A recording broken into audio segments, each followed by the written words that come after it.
Hello everyone, আজকে আমি চলে এসেছি জিয়াগঞ্জে আজকে একটা ব্রাইডাল বুকিং ছিল।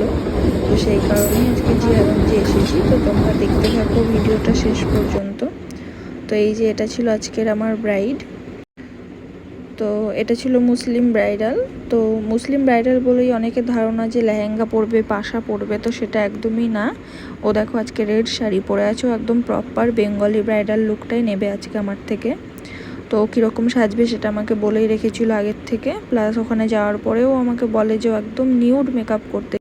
আমার মনে হয় যে ওকে একদম নিউড মেকআপে হয়তো অতটা ভালো লাগবে না, যেহেতু রেড শাড়ি আছে। আমি ওকে একটু সাজেস্ট করি রেড আই মেকআপ করার জন্য, রেড গোল্ডেনে। তো ওটা সেটাতেও রাজি হয়, এবং তারপরেও ও আমাকে বলে দেয় যাতে আই মেকআপ একদমই লাইট থাকে। তো ওর কথা মতোই আমি একদম লাইটের মধ্যেই রেখেছি।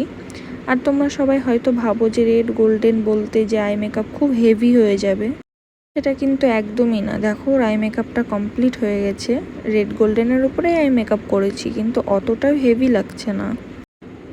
তো দেখো আই মেকআপ তো কমপ্লিট, এবার ফেস মেকআপের পালা।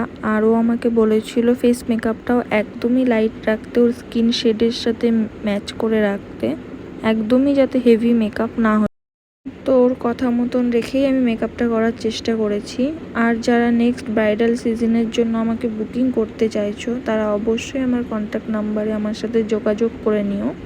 আর যারা প্রফেশনাল মেকআপ কোর্স শিখতে চাইছো, তারাও আমার সাথে কন্ট্যাক্ট করতে পারো। আমাদের basic to advance professional makeup course খুব তাড়াতাড়ি স্টার্ট হতে চলেছে। সেখানে তো সব রকমের eye makeup, hair style, basic to advance hair style, face makeup, শাড়ির ড্র্যাপিং, কলকা আর্ট, আর সব ধরনের ফেস মেকআপের মধ্যে HD, waterproof, 3D, water resistant সব রকম মেকআপই শেখানো হবে। তো দেখো এই বলতে বলতেই আমার ওর ফেস মেকআপটাও প্রায় বেসটা কমপ্লিট হয়ে গেছে।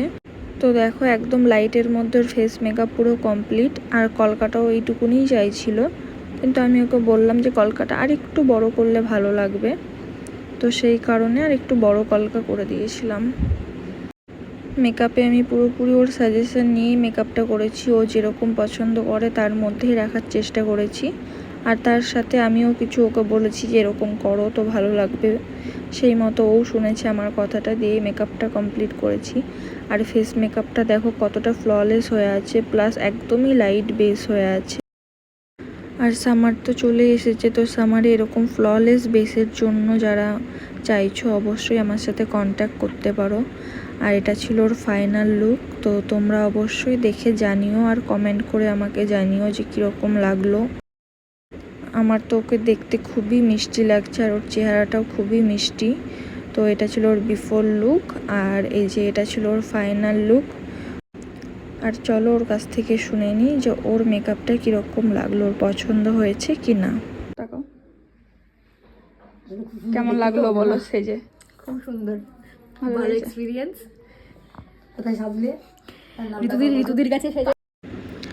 আর এই যে সাজানো কমপ্লিট করার পরে আমরা জিয়াগঞ্জ স্টেশনে আবার চলে এসেছি, এখান থেকে বাড়ি ফিরবো বলে। আর আমাদের ট্রেনটা অনেকটা লেট ছিল, সেই কারণেই আমাদেরকে ওয়েট করতে হয়েছিল।